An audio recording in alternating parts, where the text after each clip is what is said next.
Joining me now is Washington Congressman Adam Smith. He is the ranking member of the House Armed Services Committee and a good friend to us. Welcome back, sir.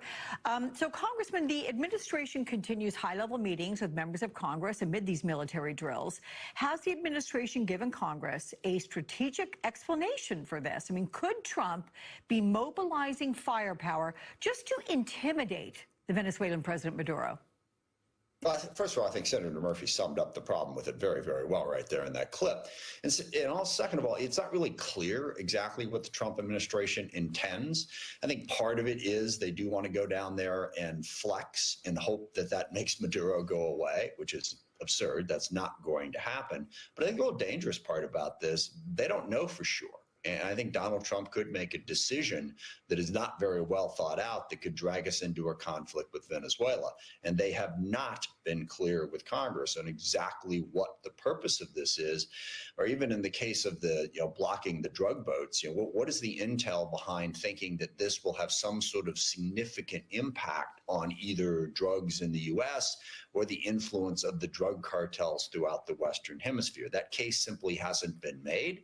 And certainly there is no legal, it's not legal to unilaterally kill people on boats in the Caribbean based on this. So we've seen the United Kingdom has backed off sharing intelligence with us because they believe these actions are illegal. So this is a very dangerous step the president is taking on a whole series of levels.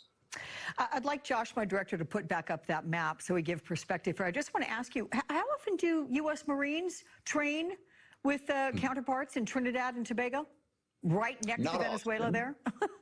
Yeah, not often. I mean, look, there's been a long-running effort to try to deal with the, various, drug runners and narco-terrorist groups that are down there, and they are a problem. There's no two ways about that. But it seems like what Trump is more focused on is Venezuela. And as Senator Murphy correctly pointed out, they're not at the center of the drug trade. Certainly they're a piece of it, but there are many, many other pieces, and that's a huge problem. Trump is committing so many military resources, already killed, some 75, 80 people, committing acts of war. And he's not even clear as to, is this for regime change in Venezuela? Is this just to intimidate Maduro? Or does it have nothing to do with Maduro at all, and it's all about the drug trade?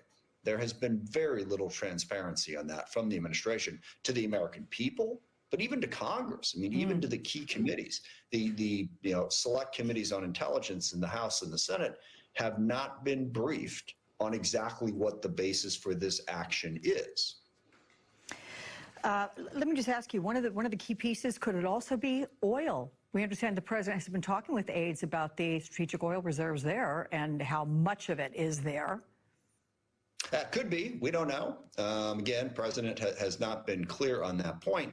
And I think the overarching point in this is, again, what Senator Murphy said in that quick clip, is just another example of the Trump administration thinking that rules and laws and norms do not apply to them. In this case, transparency is a big part of this. There is an obligation for the Department of Defense and for the intel community when they're engaged in these sorts of actions to allow Congress to exercise oversight and to tell us what they're doing. They have not been doing that.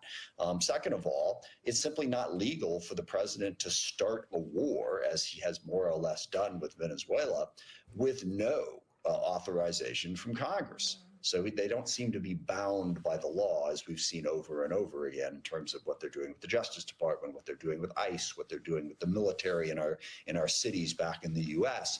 It should be deeply concerning to all Americans. Let's move on to Jeffrey Epstein, because Attorney General Pam Bondi has assigned a federal prosecutor to investigate links between Epstein and former President Bill Clinton and other Democrats, just hours after Trump's orders to do so on social media. In July, the DOJ released a memo on the Epstein case saying it didn't uncover any evidence to launch an investigation against any uncharged third parties. So is this exactly what it looks like? It's the president weaponizing the government to go after his opponents and deflect scrutiny over Epstein. Yes. It is exactly what it looks like. And 2 points on this. One, again, going back to the lawlessness of the Trump administration, we no longer have a Justice Department in the traditional sense of the word. Donald Trump has turned it into his personal sort of legal department to carry out his political and personal desires. And he's been very transparent about that. He has talked about all the people that he wants the Justice Department to pursue. So the person he wants to pursue comes first. The crime is dug up later. That's not the way this is supposed to work. And now clearly he comes out and says, no, I want the Justice Department going after Democrats. I mean, who says that?